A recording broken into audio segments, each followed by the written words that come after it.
start. Good morning, students. Myself Sudhir Srivastava, your English teacher. We are here for study our English literature, English textbook, and this is your textbook. In this textbook, our first lesson is the cranky macaw. Here I write some words related to this lesson and their Hindi meanings. Please write down in your notebook and remember all the word meanings which is related to this lesson. Let's continue and let's read our lesson. Before read this lesson, we have to know about pet animals, pet birds, pet reptiles and many other creatures which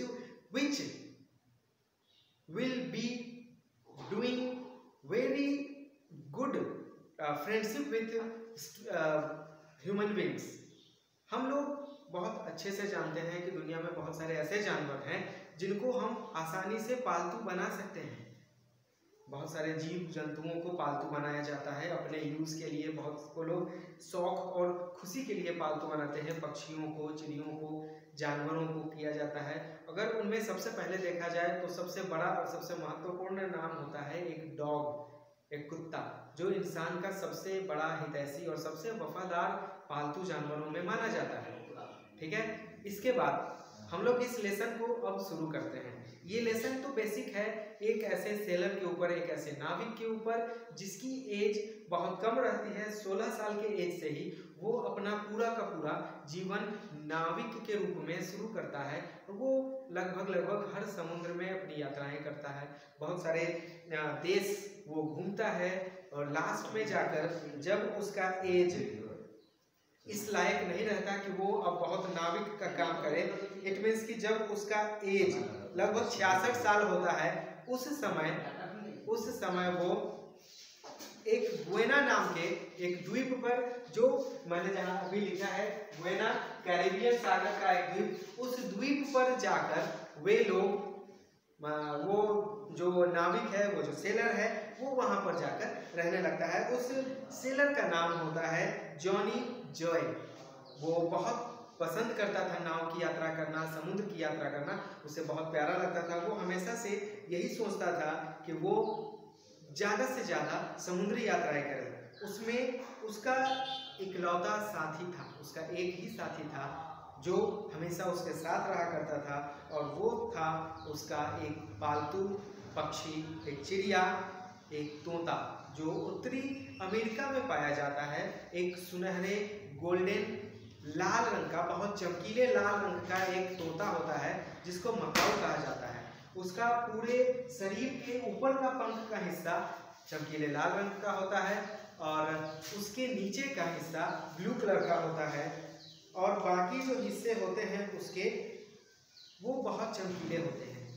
Macau तोता बहुत आसानी से हमारी बातों को समझता है, सीखता है, और वो अपने बोली में बिल्कुल उन सारे शब्दों का इस्तेमाल कर सकता है जैसे हम लोग बोलते हैं वैसे वो बोलता है.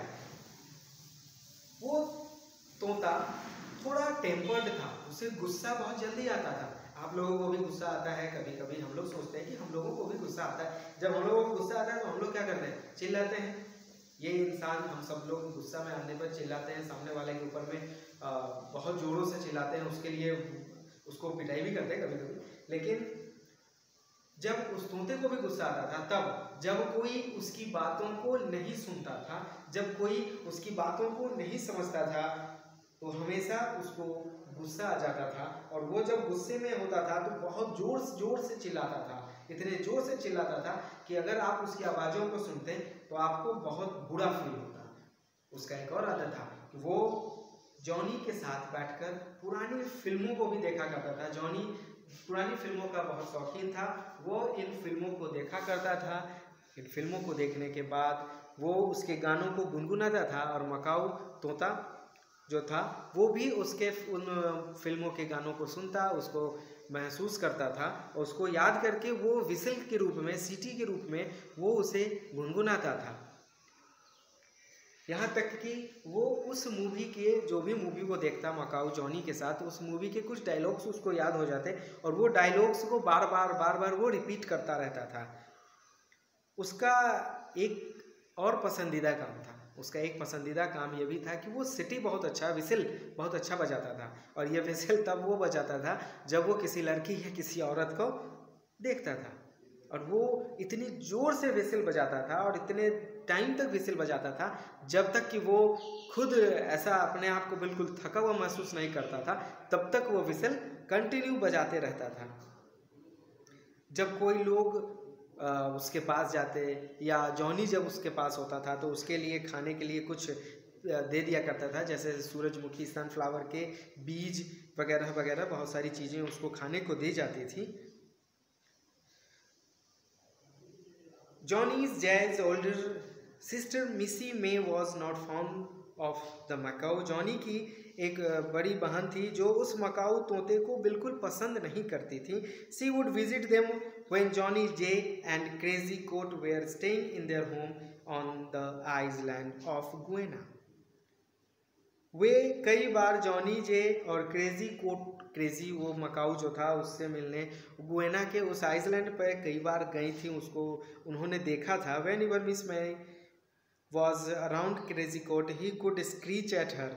जब कभी भी मिस मैजी, मैं जॉनी की जो बड़ी बहन थी, वो कभी भी अगर मकाऊ तोते के पास होती थी तो वो तोता बहुत ज़ोर ज़ोर से चिल्लाने लगता था, जिसके कारण वहाँ का पोल्यूशन बहुत तेज़ी से अजीब अजीब होने लगता था। मैंने इसमें एक चीज़ बताना मैं भूल गया कि इसमें मकाऊ तोते को बंदूक की आवाज़ निकालना, पुलिस के सायरन की आवाज़ निकालना भी बहुत अच्छे से आता था, क्योंकि वो मूवी देखता था। मूवी में वो बहुत सारी चीज़ों को सीखता था। उसमें एक चीज़ ये भी था कि वो बंदूक से गोली चलने की आवाज़ या पुलिस के सायरन की आवाज़ भी वो बहुत अच्छे से निकाल सकता था।